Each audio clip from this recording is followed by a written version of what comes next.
The Russian Volunteer Corps and the Freedom of Russia Legion fighting on the side of Ukraine were able to gain a foothold in the suburb of Shebekino during the operation in the Belgorod region, which they themselves call liberation from the Putin regime. Clashes between Russian volunteers and the regular army continue for the third day in the district.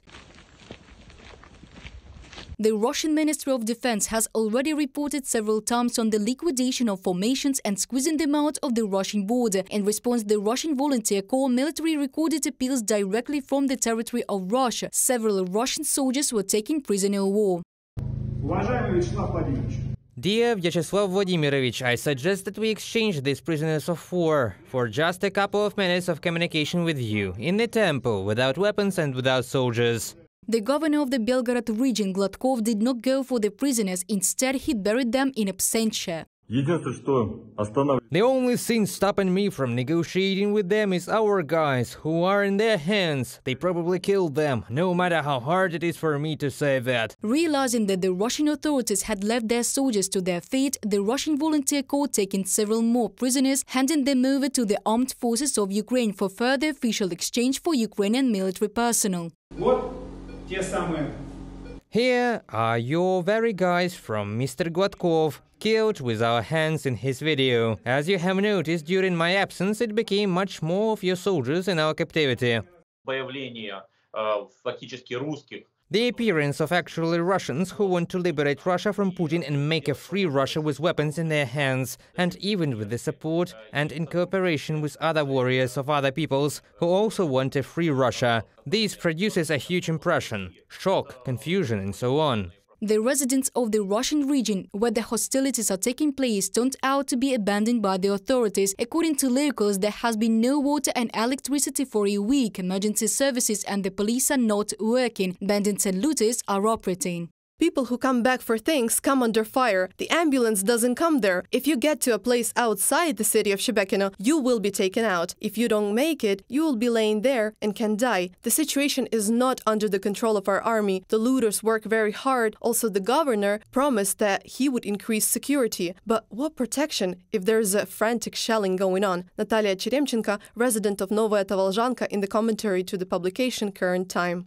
Locals also complained that there was not and still isn't an organized evacuation from the clashes zone. People live on their own as best they can, putting themselves in danger. Most of the Russian internally displaced persons were accommodated at the Belgorod Arena Stadium, but there were not enough places, so they began to evict students from the dormitories. They are being evicted from these rooms. This one is completely empty. Some of the children evacuated from Shebekino were placed in a boarding school in Kaluga. According to the parents, the conditions in the boarding school are unbearable. Cockroaches are running around the tables, plaster is falling from the walls and ceilings. In the meantime, federal TV channels show the temporarily occupied Ukrainian territories and the fight against the mythical Nazis in Ukraine. They show Donetsk. This is the city of Shebekino we have now. We barely left from the shelling. It's a shame for our Belgorod region that they do not protect us. This is the most offensive. It is very obvious that security, people, fate, future, children of Russians are all constables for Putin. This is all a secondary issue. We see this in such simple examples. After all, knowing that he is invading Ukraine, knowing and understanding that he is starting a war with the occupation of Crimea, he understood that this is a question that provides ordinary people problems in the future. Amid the apparent inability of the Russian Ministry of Defense to take control of the situation in the Shebekinsky municipal district, the head of the Wagner PMC, Yevgeny Prigozhin, again voiced criticism for the sake of his own PR. His conflict with military officials escalated.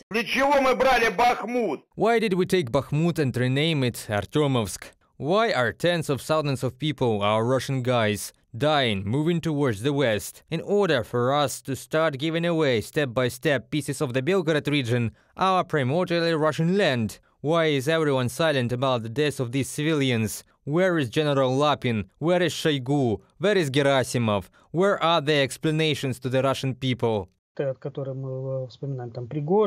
These conflicts that we remember about Prigozhin Shoigu, this needs to be looked through more deeply. This is a conflict between the Federal Security Service and between the Ministry of Defense. The two power structures, or as we like to say, the two towers of the Kremlin, are already starting to sort things out with each other, based on the fact that these plans, which were laid at the beginning of the special military operation, as they call it, they of course failed.